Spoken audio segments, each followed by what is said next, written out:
karena kondisi demikian. Tetapi idealnya memang supaya ada penyelesaiannya, seharusnya kita bisa bertemu langsung, berinteraksi supaya tidak ada batas kalau misalnya ada hal-hal yang perlu disampaikan atau dipertanyakan.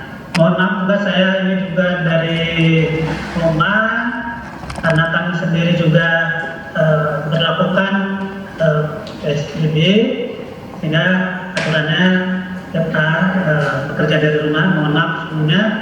Seharusnya juga tadi saya kalau ada waktu 15, tapi hampir dari pagi saya juga ada pikon seperti ini kaitannya dengan siswa-siswa kita juga yang sekarang ini posisinya belajar dari rumah. Ternyata tidak mudah Bapak Ibu dengan kondisi yang sekarang, belajar dari rumah sama seperti ini sekarang Bapak Ibu yang di Papua Barat, belajar dari SDM, tetapi panjang kita semangat, saya yakin itu bisa teratasi semua. Bapak Ibu, tadi Pak Robi sudah secara gamblang menyampaikan perlunya mindset, ya, ada perubahan mindset terutama nanti di Bapak Ibu sebagai pelatih untuk Banoken. Apa sih kira-kira mindset seperti apa yang perlu Bapak sampaikan? Atau paling tidak di awal ini Bapak Ibu juga sudah melakukan itu, ya. Terutama tadi disampaikan mindset dari diri sendiri bahwa kita bukan seorang aktor, tetapi kita sebagai fasilitator yang berusaha mensinergiskan, berinteraksi dengan siswa nanti. Yang menjadi aktor adalah siswa atau peserta diklat. Oleh karena itu Bapak Ibu, sebelum Bapak Ibu nanti menyampaikan, melatih atau memahamkan semua perubahan pernah kita sampaikan di Mabes saat itu, kalau nggak salah 2 minggu yang lalu, saya hanya mengingatkan saja Bapak Ibu, waktu itu kita sudah ada pikon juga dari Mabes, sehingga saya kira tidak ada hal yang baru Bapak Ibu. Yang penting Bapak Ibu nanti menangkap rohnya itu di mana, perubahan mindsetnya itu di mana, perubahan yang dulu menjadi sekarang seperti apa, itu saja, ya. Oleh karena itu Bapak Ibu izinkan saya untuk menyampaikan kira-kira konsep kurikulumnya seperti apa sih, modulnya seperti apa. Saya tidak mengajari Bapak Ibu bagaimana menyusun kurikulum, tidak, tetapi namanya sebuah perubahan, namanya sebuah perubahan mindset. Tentu saja harus ada media yang kita gunakan, media belajar, media komunikasi, media referensi, dan seterusnya. Nah, oleh karena itu Bapak Ibu, yang saya sampaikan di sini itu adalah konsep kurikulumnya seperti apa sih perubahan mindset yang dimaksud, bukan mengajari Bapak Ibu menyusun kurikulum.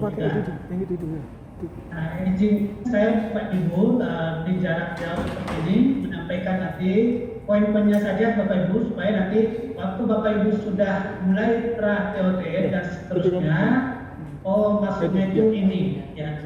Nah, polanya seperti apa, metodenya seperti apa, tadi Pak Robi sudah menyampaikan metodologinya seperti itu.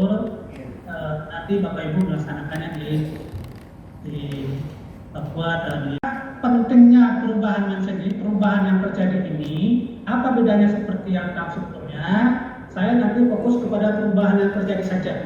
Ini berdasarkan fakta-fakta kejadian yang terjadi, Bapak Ibu, seringkali sampai sekarang pun seringkali terjadi yang tidak sesuai dengan nilai-nilai luhur Pancasila, yang tidak sesuai dengan jati diri bangsa Indonesia dan seterusnya. Nah, ini banyak sekali contohnya Bapak Ibu. Nah, oleh karena itu, apalagi dengan kondisi sekarang yang pandemi ini juga merupakan uji ujian bagi kita sebagai warga negara Indonesia, diuji jati diri kita bangsa ini seperti apa dan seterusnya. Apakah membiarkan orang lain menderita atau kita tetap mau bergotong royong, apalagi kondisi yang sekarang dan seterusnya. Nah, hal-hal itulah sebagai warga negara bangsa, dan nanti Bapak Ibu sampaikan ke peserta tingkat bagaimana menjadi warga negara yang baik, menjadi warga NKRI dan seterusnya. Nah, kebetulan juga pada periode pemerintahan yang sekarang, pemerintahan yang kedua Presiden Joko Widodo dan Wakil Presiden, itu program yang pertamanya adalah menghasilkan atau membangun sumber daya manusia yang unggul. Ini kebetulan sama persis seperti yang kita perangkaskan. Nah, oleh karena itu dari Korlis melihat sebuah program yang sangat strategis, maka dimulailah dengan adanya proaktif rekrutmen prabintara Polri melalui bidang pendidikan karakter pada bintara. Bapak Ibu, dasarnya landasannya sudah jelas, saya tidak usah sebutkan satu-satu. Bapak Ibu yang paling paham tentang ini, landasan diri sini sudah jelas ada, sehingga nanti yang saya penguatkan kepada landasan filosofisnya. Apa sih yang menjadi filosofis kita? Kenapa kita pendekatan binlat atau bimbingan latihan para bintara noken ini? Saya lakukan saja. Nah, tujuannya Bapak Ibu, nanti pada saat pembinaan dan pelatihan, Bapak Ibu bagaimana membentuk karakter individunya, ya. Karakter individu yang berwawasan kebangsaan, calon bintara dari Papua dan Papua Barat, yang dijuali oleh nilai-nilai luhur Pancasila dan seterusnya. Itu tujuan umumnya, Bapak Ibu, ya. Sehingga nanti pegang betul ini apakah karakternya sudah sesuai atau tidak. Karena nanti setiap tertentu kita akan evaluasi, kita akan lihat perkembangannya seperti apa, termasuk dari pesertanya maupun dari si pelatihnya sendiri. Kemudian tujuan yang kedua, menyiapkan peserta binlat nanti untuk menjadi bintara noken dan seterusnya. Nah, ini tujuan-tujuan dari pembinaan dan pelatihan. Nah, Bapak Ibu, sebagai bintara atau calon-calon bintara yang diharapkan, maka inilah kira-kira profil lulusannya. Profil itu semacam harapan yang ingin dicapai seperti itu. Jadi yang pertama, menjadi warga negara yang punya pandangan terhadap diri sebagai bangsa Indonesia dan tanah air sebagai satu kesatuan NKRI yang dijuai oleh jati diri bangsa.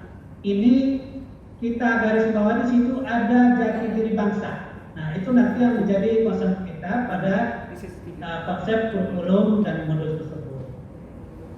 Nah, kemudian ini Pak, Bapak Ibu, landasan filosofisnya kita mengambil buku yang ditulis oleh Kiai Muhammad Mukhtar-Muti Sang Ajib Wawasan Kebangsaan, pelaku sejarah Bapak Ibu, dan buku ini sangat luar biasa dan sangat netral, betul-betul sesuai dengan apa yang sudah digariskan di undang-undang, ya, Undang-Undang Dasar Nomor 1945, persis sesuai dengan selaras dengan Undang-Undang 45. Yang pertama, Bapak Ibu, di situ sebagai jati diri bangsa sebagai manusia yang lahir ke dunia ini, ya, yang dilahirkan ke dunia ini sebagai ciptaan Tuhan. Nah, itu juga kita harus memperhatikan itu. Kita sebagai manusia ciptaan Tuhan lahir ke dunia ini adalah sebagai individu dalam kelompok masyarakat dan keluarga. Yang kedua, filosofi yang kedua, di mana kita sebagai bangsa mempunyai watak karakter, sifat moral bangsa yang harus kita penuhi, kita laksanakan dan seterusnya. Yang terakhir, bagaimana supaya wawasan kebangsaan, cara pandang bangsa Indonesia mengenai tentang dirinya, tentang lingkungannya, tentang negaranya seperti apa. Nah, inilah yang menjadi landasan kita, landasan filosofi Bapak Ibu. Ibu, sehingga nanti mindset cara berpikirnya itu tidak jauh menyimpang dari yang sudah ditetapkan. Nah, untuk mempatahkan nilai-nilai tersebut, Bapak Ibu, ini sudah dirancang betul dari Mabes, ya, bagaimana mengimplementasikan, mempatahkan nilai-nilai tersebut di dalam diri bangsa Indonesia. Nah, di sini ada 12 seperti tadi sudah disampaikan oleh Pak Romi juga. Bapak Ibu tidak usah terlalu mempersoalkan kenapa harus 15, kenapa 12, kenapa kita 9 dan seterusnya. Ini sudah dirumuskan berdasarkan wawasan kebangsaan tadi yang sudah dirumuskan berdasarkan jati diri bangsa, sehingga ketemulah 12 nilai-nilai ini. Nah, sekali lagi Bapak Ibu, nilai inilah yang Bapak Ibu tanamkan nanti pada saat TOT. Bukan diajarkan, karena tidak mungkin diajarkan nilai ini, tetapi diteladani, dibiasakan menjadi sebuah perilaku. Ya. Nah, namun yang menjadi perhatian Bapak Ibu semuanya, di mana nilai-nilai sebetulnya terbentuk dari manunggalnya keimanan dan kemanusiaan. Sebetulnya itu. Jadi kuncinya di buku Wawasan Kebangsaan yang ditulis oleh PKMP tadi, sebetulnya ini kuncinya. Manunggalnya keimanan dan kemanusiaan. Disinilah jiwa-jiwa setiap orang nanti bagaimana supaya manusia sebagai ciptaan Tuhan hidup dalam keluarga, hidup sebagai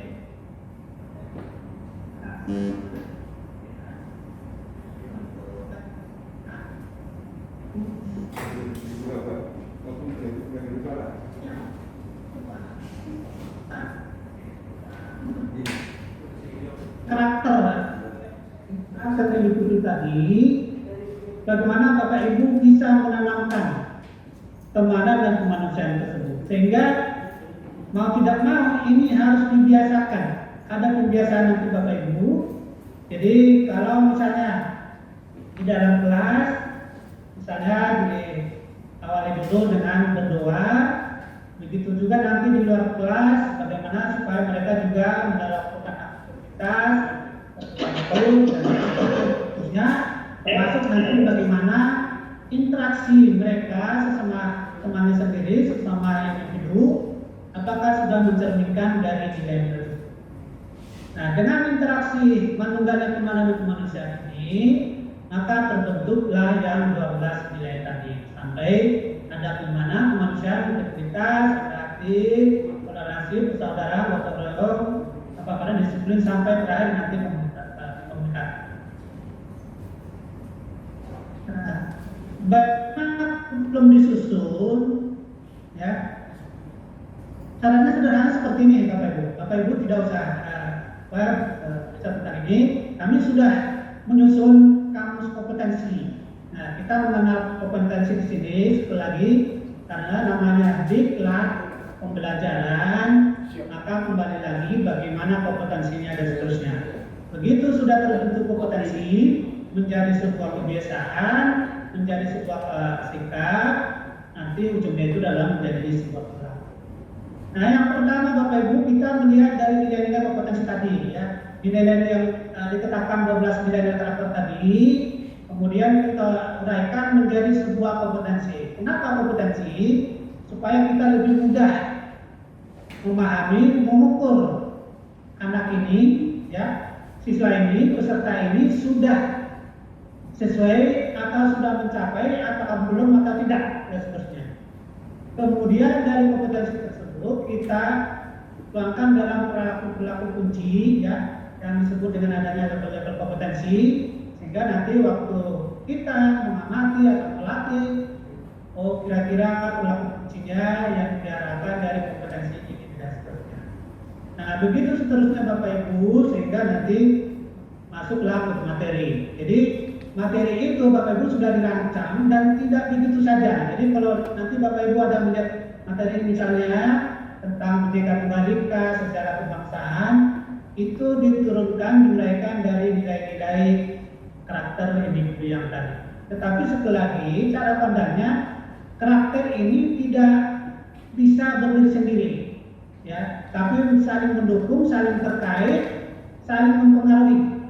Misalnya tadi, kalau seseorang misalnya punya nilai integritas, biasanya itu sudah memiliki nilai disiplin, ya, kemudian tanggung jawab dan seterusnya. Kira-kira begitu. Jadi jangan dilihat nilai-nilai karakter di sini sesuatu hal yang terpisah dari nilai-nilai yang lain. Bapak Ibu, supaya bisa kita laksanakan, implementasikan di dalam kelas atau di luar kelas, maka kita buat kurikulumnya.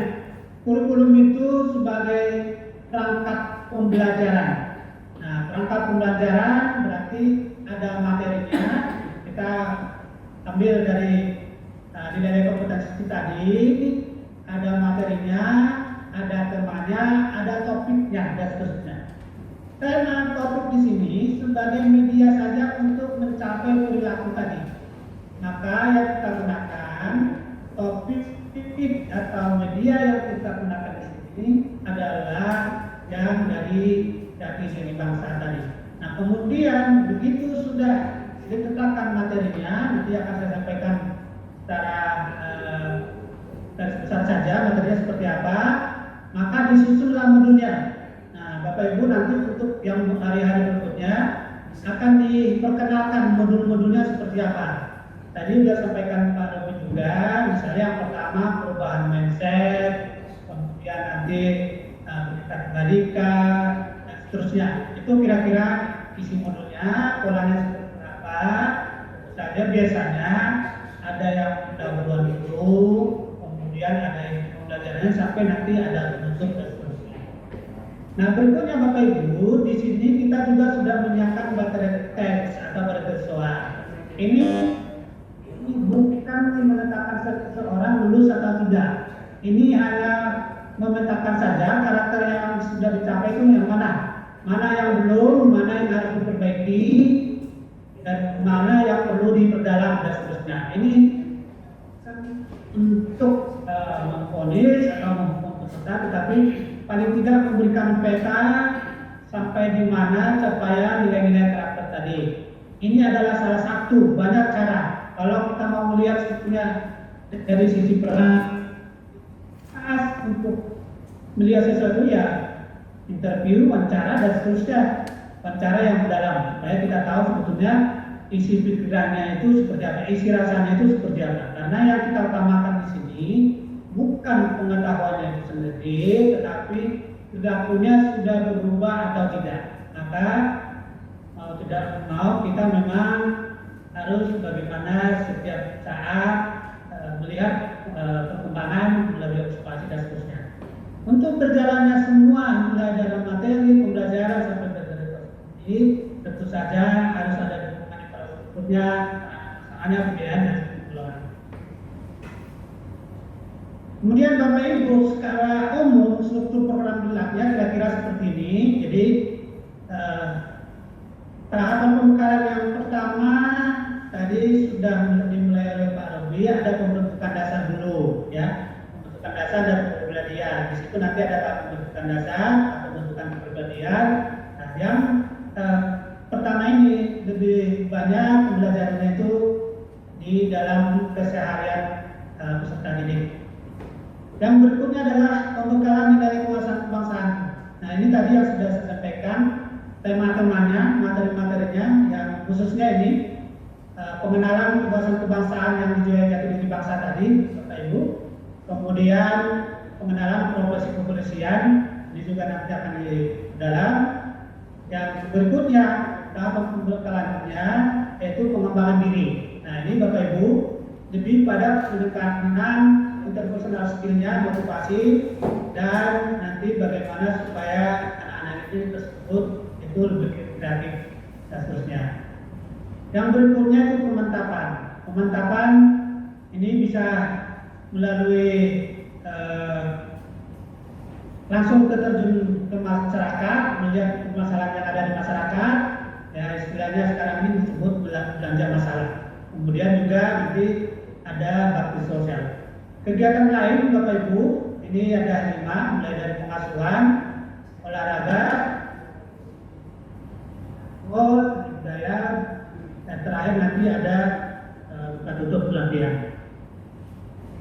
Nah, ini kira-kira Bapak Ibu materinya, ya, tema yang disampaikan pada saat pelatihan nanti, ya, tema ini sebagai untuk pemicu timbulnya jati diri bangsa tadi, nilai-nilai kepribadian tadi, memicu terhadap perilaku yang diharapkan tadi.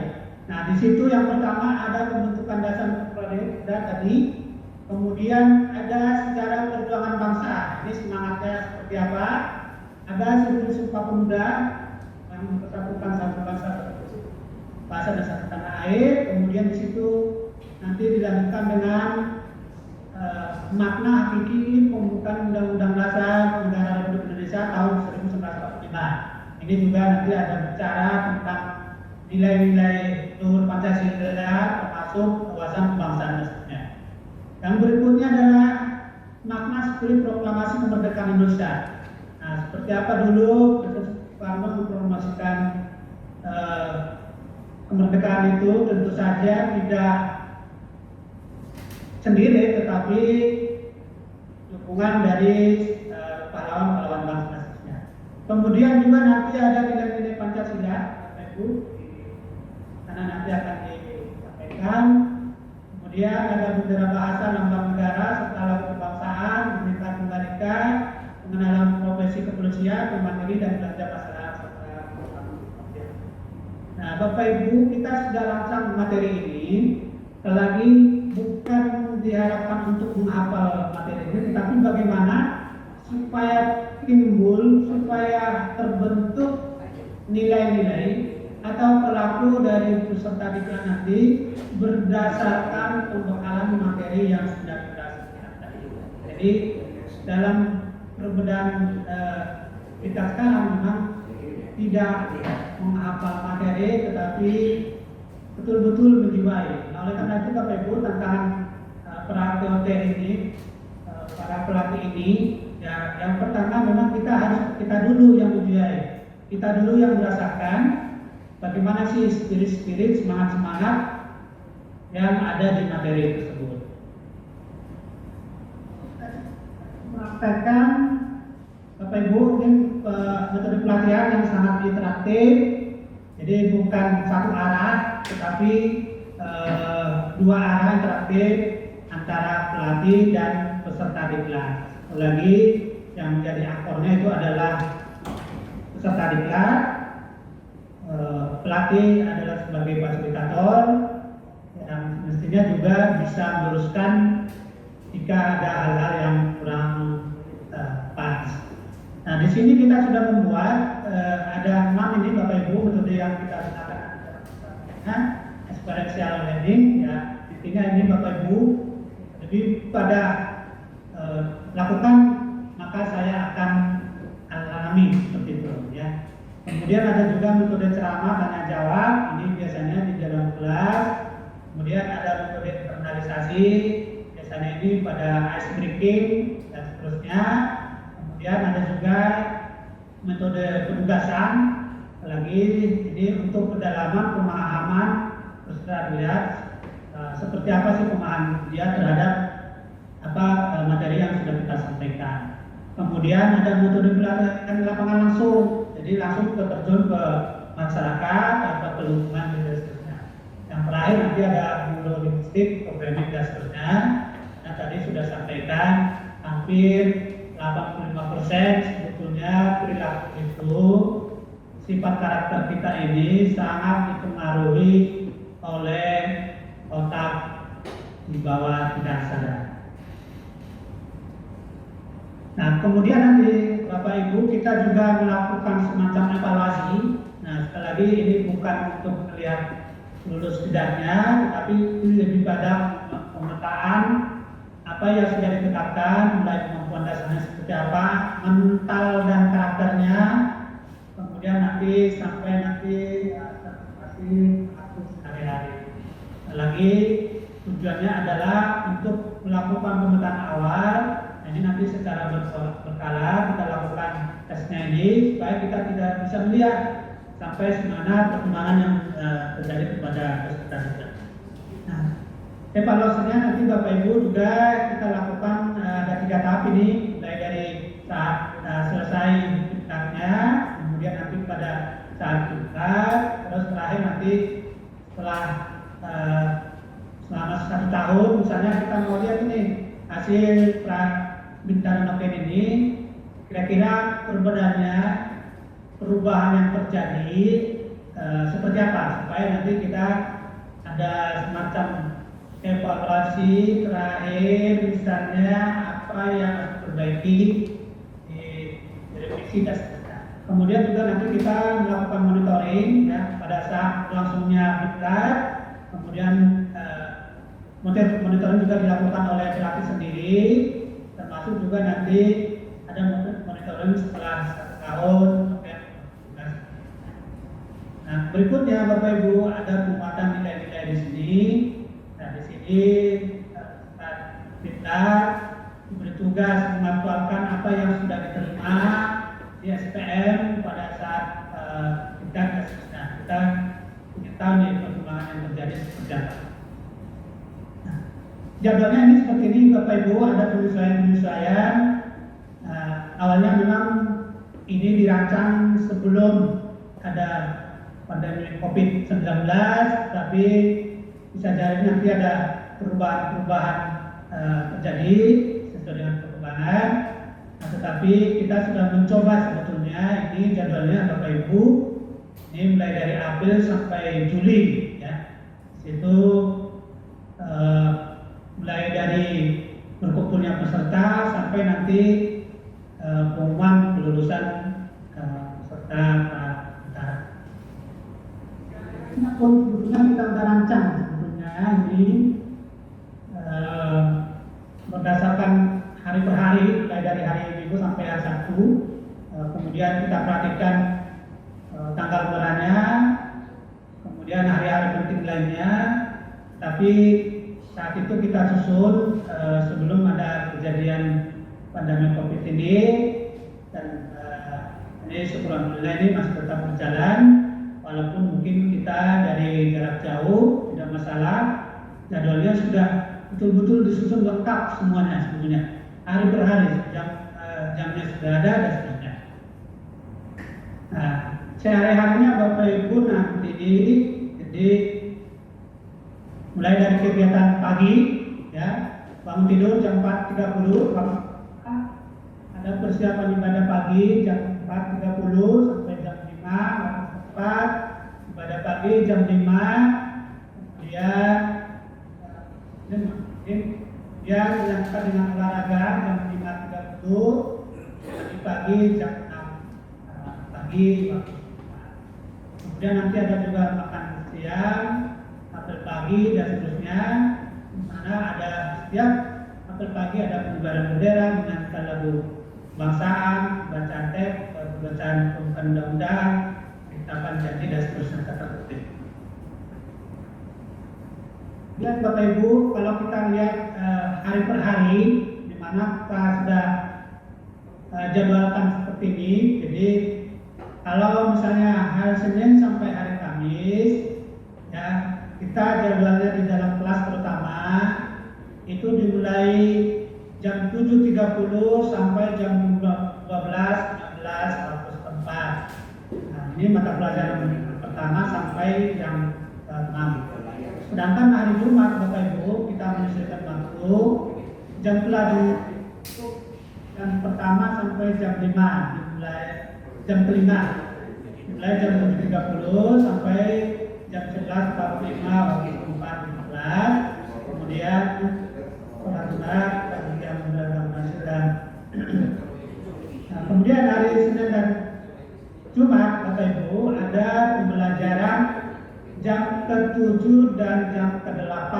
Nah itu yang dimulai jam 14 sampai jam 15.30 waktu setempat. Yang pertama nanti ada pembagiannya, ada PBB 2 kali seminggu, bela diri 2 kali seminggu. Jam pelajaran ke-9 atau ke-10 itu ada kegiatan olahraga perahu dan seni budaya. Ini mulai jam 15.30 sampai 17.44. Sedangkan hari Sabtu, Bapak Ibu, ini pembelajaran kelas itu tidak ada, tetapi pada ekstrakurikuler. Jadi jam pertama, jam ke-1 sampai jam pelajaran yang keempat itu ada belanja masalah dan bakti sosial, bisa langsung ke masyarakat atau lingkungan sekitarnya. Ini dimulai dari jam 30 sampai jam 10.30. Jam pelajaran yang ke-7 dan ke-8 ada jam lainnya jam 14 sampai jam 15.30 itu ada kegiatan psikologi. Nah, hari Minggu dan hari libur nasional kegiatan mandiri. Ya, bagi yang beragama Kristen dan seterusnya kamu melaksanakan ibadah pada di gereja yang terdekat dengan Kristen di kota. Saya kira itu Bapak Ibu, sedikit saya coba sampaikan dulu juga tujuan dari tes tadi.